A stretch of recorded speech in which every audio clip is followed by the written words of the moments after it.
Corona आला आणि सुरळीत चाललेला संसार विस्कळीत झाला. मोलमजुरी करून स्वतःचे पोट भरणारा निशांत गावात असलेल्या आपल्या आई वडील आणि बहिणीला पण थोडी थोडी मदत करायचा. आपल्या रोजच्या कामातले थोडे थोडे पैसे वाचून तो ते दोन महिन्यातून घरी पाठवायचा. बापालाही आपल्या मुलाचा अभिमान वाटायचा. सगळं आयुष्य गरिबीत गेले. बापाची मजुरी करता करता शरीर उरले नव्हते. उरला होता फक्त हाडांचा सापळा. आई नेहमीच आजारी असायची.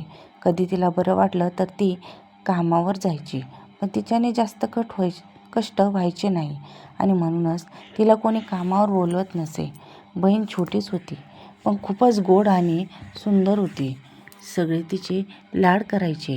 तिची शाळा सुरू होती. यंदा ती 10वीच्या परीक्षेला बसणार होती. गेल्या वर्षभरापासून निशांतला कामच नव्हते. कसे तरी स्वतःचे पोट भरणे चालू होते. घरी पाठवणे इतके पैसेच त्याच्याकडे वर्षभरात जमले नव्हते. पण गावाला परत जायचे त्याचे मन धजत नव्हते. तो इथे नागपूरला राहूनच काम करून किंवा नंतर आई-बाप बहिणीला पण नागपूरला घेऊन यायचे स्वप्न बघायचा. पण कोरोनाने त्याच्या स्वप्नावर पाणी फिरवले होते. सरकारने परत लॉकडाऊन जाहीर केले आणि त्याचे काम बंद झाले. झोपडपट्टीतच त्याने एक छोटीशी खोली किरायाने घेतली होती. तो तिथेच राहायचा. घरमालक खूप छान होते. नेहमी ते प्रेमाने स्वागायचे. किरायासाठी कधी काही बोलले नसत. पैसे मागे पुढे झाले तरी सांभाळून घ्यायचे. उलट तेच निशांतला कधीमधी मदत करायचे. कधी जेवायला पण बोलवायचे. कधी एकच मुलगी होती, सरिता जस्ट 10वी झाली होती आणि एका प्रायव्हेट हॉस्पिटलमध्ये कामाला जायची. सरिता खूप सुंदर नव्हती. सर्वसाधारण ठीकठाक होती, पण सरिता खूप बोलकी होती. तिच्याकडून गप्प बसणे कधी व्हायचेच नाही. तिची सारखी बडबड सुरू असायची. अशातच निशांत आणि सरिताची हळूहळू जवळीक वाढली आणि सरिता निशांतच्या प्रेमात पडली. सायंकाळी जेवण वगैरे आटोपल्यावर सरिता निशांतच्या रूममध्ये झोप येईस तोपर्यंत गप्पा मारत बसायची. तिच्या आईवडिलांचा पण त्याला विरोध नव्हता. दोघातले प्रेम तसेच फुलत होते. कोरोना काळात मात्र सरिताचे काम सुरूच होते. ती हॉस्पिटलमधल्या गमतीजमती निशांतला सांगत राहायची. त्यातच त्याचा पूर्ण वेळ निघून जायचा. आता सरिताचे कोरोना हॉस्पिटल झाले होते. काम खूप वाढले होते, त्यामुळे ती थकून जायची. थोडा वेळ निशांतशी बोलून झोपायला निघून जायची. आज सरिता हॉस्पिटलमधून आल्या निशांतच्या रूममध्ये आली आणि तिने तिच्या पर्समधून काही औषधाचे पॅक काढून निशांतला देत म्हणाली, हे जपून ठेव, मी नंतर लागेल तेव्हा घेऊन जाईन. आणि ती घरात निघून गेली. रात्री जेवण झाल्यावर ती परत आली आणि निशांतला सांगायला लागली, अरे औषध खूप महागाचे आहे, बाजारात मिळत नाही हे. लोक या औषधासाठी दारोदार भटकत आहेत. किती पैसे द्या ते तयार होत आहेत. हे आपण जर एखाद्या गरजू व्यक्तीला विकले तर 1 ते 1.5 लाख रुपये पण मिळतील. हॉस्पिटलमध्ये खूप पेशंट आहेत. मधू आमचा वॉर्डबॉय आहे ना, त्याने माहीत नाही कुठून आणलेत ते. त्याने मला ते घरी निघताना दिले आणि कुणी ग्राहक शोधून विकायचे सांगितले. तो मला त्यातले अर्धे पैसे देणार असे बोलला. तू तर घरीच असतो, त्यापेक्षा हॉस्पिटलच्या एरियात फिरून ग्राहक शोध, त्याला आपण ते विकून टाकू. तुलाही त्या पैशाचा एक हिस्सा मिळेल. आपण त्याचे 3 भाग करू किंवा जेवढी जास्त होईल तेवढा आपला जास्त फायदा होईल. बघ तो उद्या कर, असे म्हणून परत गेली. निशांतही काम नसल्यामुळे परेशान झाला होता. त्याला पैसे मिळतील ही आशा दिसायला लागली. दुसऱ्या दिवशी निशांत सकाळी उठून हॉस्पिटलकडे गेला तर मेडिकलच्या दुकानापुढे ग्राहकांची झुंबड उडाली होती. दुकानात त्या औषधाचा स्टॉक संपल्यामुळे ग्राहक जास्त त्रस्त वापस जात होते. निशांतला तेव्हा त्या औषधाचे महत्त्व पटले. त्याने 1-2 लोकांना विचारले, खरंच ते औषध बाजारात नाहीत का? त्यावर त्या लोकांनी त्यालाच विचारले, अरे तुझी ओळख आहे का? तिथे कुठल्या दुकानात? आम्हाला ते औषध पाहिजे आहेत, नाहीतर आमचा पेशंट काही वाचत नाही. निशांतने एका ग्राहकाला बाजूला बोलवून विचारले, मी माझ्या ओळखीने तुम्हाला औषध आणून दिले तर तुम्ही किती पैसे द्याल? तर तो ग्राहक बोलला, तुम्ही सांगाल तितके पैसे मी तुम्हाला देतो. बस मला औषध हवे आहे, त्याशिवाय आमचा पेशंट वाचू शकत नाही. खरंच तुमच्या मदतीने औषध मिळत असेल तर माझ्यासाठी आणा. मी आत्ता तुम्हाला कॅश पैसे देतो. मी सगळं शहर शोधून आलो आहे, कुठेच ते मिळत नाही. तुम्ही ते मला आणून दिले तर माझ्यावर खूप उपकार होतील. म्हणजेच ते औषध जीव वाचवायला खूपच महत्त्वाचे होते. ते औषध होते रेमडेसिवीर.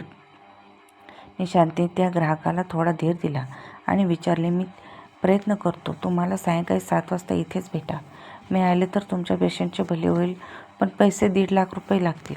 तसा तो ग्राहक म्हणाला, तुम्ही पैशाची चिंता करू नका, मला फक्त औषध हवे, प्लीज कसे करून मला ते औषध आणून द्या. त्या ग्राहकाच्या डोळ्यात आसव दिसत होती. त्याची ती आस्था बघून निशांतही गहिवरून गेला.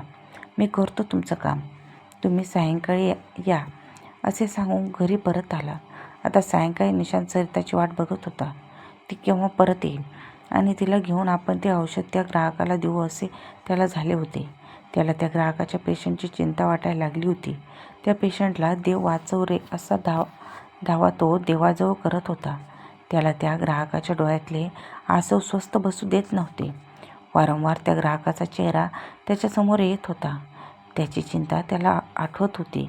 तशी सरिता हॉस्पिटलमधून सरळ निशांतच्या रूममध्ये आली.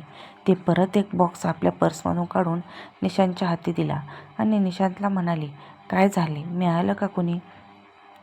तर तो म्हणाला, आपल्याला 7 वाजता हॉस्पिटलच्या पुढे जे मेडिकल शॉप आहे तिथे जायचे आहे. एकाला ते औषध हवे आहे. तो कितीही पैसे द्यायला तयार आहे. मी त्याला 1.5 लाख रुपये सांगितले. तो 7 वाजता तिथे येणार आहे. तशी सरिता, बरं झालं, काम होईल, मी येतेच आत्ता म्हणत घराकडे वळली. सरिता तयार होऊन आली. 6:30 वाजले होते. 7 वाजायला अर्धा तास होता. हॉस्पिटलला पोचायला 20 मिनिटे लागणार होते. सरिताने काल आणलेले औषधं पर्समध्ये टाकले आणि आईला येतो 1 तास म्हणून एका तासात म्हणून सांगून दोघे हॉस्पिटलकडे निघाले. बरोबर 7 वाजता ते त्या मेडिकल शॉपजवळ पोहोचले तर तो व्यक्ती तिथे अगोदरच येऊन तयार होता.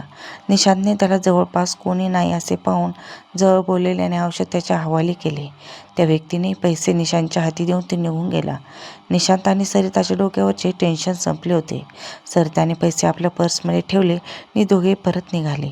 येता येता सरिताने 2 आईस्क्रीम घेतले आणि दोघे ते खात निशांतच्या रूममध्ये पोहोचले. आता उद्यासाठी निशांतला काम मिळाले होते. सरिताने पर्समधून पैसे काढले आणि मोजले. पैसे पूर्ण 1.5 लाख होते. तिने त्यातले 50,000 निशांतला देऊन ती घरी गेली. संपूर्ण रात्र निशांतची स्वप्न पाहण्यातच गेली. इतक्या पैशात आता काय करायचे या विचारातच तो झोपी गेला. त्याने त्या मृत्यूच्या दारात उभ्या असलेल्या पेशंटची मदत केल्याने समाधान त्याच्या चेहऱ्यावर झळकत होते. दुसऱ्या दिवशी सकाळी परत निशांत त्या मेडिकल स्टोअरजवळ पोहोचला. आजही कालसारखीच परिस्थिती जाणवत होती. त्यात तो आपला ग्राहक शोधू लागला. आजही 1 तसाच गरजू व्यक्ती त्याला भेटला. कालसारखेच त्यांनी त्यालाही सायंकाळी 7ला तिथे बोलवले आणि रूमवर परत आला. आज सरिता थोडी लवकर घरी आली होती. आल्या आल्या ती निशांतच्या रूममध्ये आली आणि बसली. ती खूप टेन्शनमध्ये दिसत होती. शेवटी निशांतनेच तिला विचारले, काय झाले? तर तिने एक पेपरचे कटिंग निशांतला वाचायला दिले. त्यात एक हॉस्पिटलची नर्स पेशंटच्या किटमधून औषध काढून बाहेर विकत होती. पोलिसांनी सापळा रचून तिला पकडले होते आणि सध्या तिची रवानगी तुरुंगात झाली होती. आता तिची नोकरीही गेली आणि बदनामीही झाली. ती बातमी वाचून सरिता खूपच घाबरून गेली होती. तिला काय करावे काही सुचत नव्हते. मधूही काहीच बोलत नव्हता. त्याने ते औषध कुठून आणले तेही सांगत नव्हता. तो फक्त इतकंच सांगत होता की जे झालं ते झालं. आपण खूप मोठी चूक केली. आता परत असं काही करायचं नाही. त्याला आपल्या कृत्याचा पश्चाताप होत होता. सरिताची स्थिती पाहून निशांतही घाबरला होता. त्याला पण काय करावे ते सुचत नव्हते. उद्या पोलीस आले आणि पकडून नेले तर आपल्या आईबापाचे नाव मातीत मिळेल, त्याची त्याला भीती वाटायची. सगळे लोक आणि नातेवाईक आपल्यालाच दोषी ठरवतील. तो पूर्णपणे घाबरून गेला होता. शेवटी विचार करून तो सरिताला म्हणाला, आता जे औषध आहे ते तू परत मधूला देऊन टाक. आपण काल दिलेले औषध तर परत आणू शकत नाही, पण त्यामुळे आयुष्यात कधीतरी असे काही करायचे नाही. दुसऱ्या दिवशी सरिता मधूला तो औषधाचा बॉक्स परत करून आली. मधूने ते जिथून घेतले तिथे परत केल्याचे तिला सांगितले. तेव्हा कुठे सरिताच्या डोक्यावरचे टेन्शन थोडे कमी झाले होते. तरी अगोदरच्या दिवशी केलेल्या कृत्याची तिला खंत वाटतच होती, पण त्यातून परत निघायचा काहीच मार्ग नव्हता. नंतर मधूनच तिला सांगितले की त्याने ते औषध पण स्वतः खरेदी करून परत केले आहे आणि परत असे कधीच न करण्याची शपथ घेतली. आता सरिता, निशांत आणि मधू तिघांच्या डोक्यावरचे टेन्शन कमी झाले होते. सरिता, निशांत, मधू मोठ्या संकटातून बाहेर निघाले होते. जर आमची कथा तुम्हाला आवडली असेल तर चॅनलला नक्की सबस्क्राईब करा. धन्यवाद.